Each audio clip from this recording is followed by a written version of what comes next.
Found footage is a genre of film and game that is best described by its own name. Quite literally consists of found type videos, perhaps lost to time.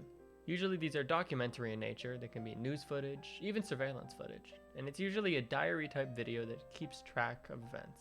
To best grasp this concept, let's go over some examples, as well as talk more about its variations. And at the end, we'll dive into why it's so goddamn creepy.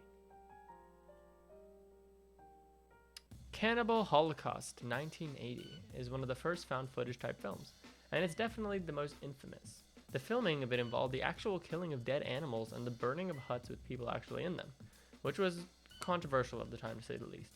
This movie was less so creepy than downright disturbed, but it did spark the documentary filming style, and that was a huge leap forward in the found footage industry.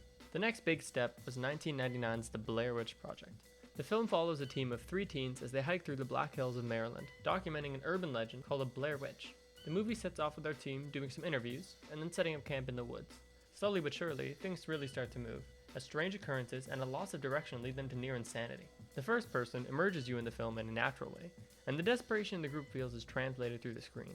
Personally, the ending is the most chilling. The camera holder moves through the house slowly, while one of the group members screams in the background. It's slow filmed, and the calmness of the video footage contrasting the blood-curdling scream could not be accomplished if the movie was traditionally filmed.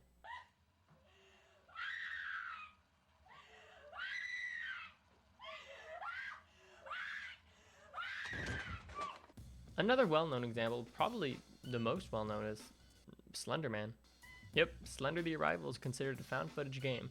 Player's HUD is a camera with battery life and film time in the corners, and the point of the game is to document the occurrences of the area. The concept of Slender is simple enough, 8 pages, the whole thing. But something about the camera HUD makes the game feel almost harder to play. A narrow lens that doesn't really tell the whole story is trademark of the genre, and it's easy to see why it makes the gameplay of this feel dreadful and obstructed. Outlast, another staple, handles found footage a little differently. The perspective isn't from the camera, but you use the camera to document and put together evidence as a reporter on the ground. The actual gameplay is a little predictable, but the camera used for dark areas totally puts the player right in the action. So we have some examples, but why is it so scary? Well, there's something to be said about analog horror in games and movies, but I think it's something more.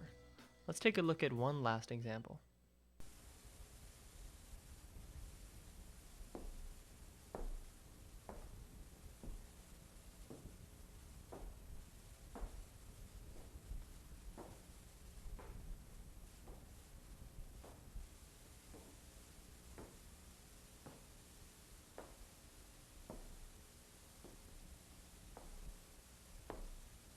This is a home video I found while looking for good footage just for this video. It's not meant to be creepy or disturbing in any way, it's just a home video, normal as any other. So why does it feel so sinister? The mix of nostalgia and VHS tapes and the horror of the first-hand experience make a powerful combo. Usually in movies, you follow the main characters, but you don't really feel what they feel, you kind of just watch as an outsider. Found footage is unique in that it puts you directly in the movie. You see what they see, and even worse, you're subject to only seeing what the camera sees. This gives us an almost obstructed window into their situation, a fear of vulnerability, in a sense. If a camera operator drops their camera in fear, we're left to think, don't leave me behind. And also the uncertainty of jump scares plays a big role to me, personally. I hate them. Anyways, as short as that is, that's really all I have for today. If you have an idea for the next video, let me know. And I'm kind of struggling to come up with horror ideas just because I feel like internet's a bit tapped out, but I will discuss at length if needed some concepts and ideas that I'm really interested in, like this one. Anyway, yeah, I actually have 100 subs now. It's pretty fucking crazy. I mean, I felt like I left at 50 and I came back and I have like twice the amount. It's pretty insane. But I want to keep this community going because it seems a lot of you came over from the Backrooms video, which did not expect to do that well, but hey, that's awesome.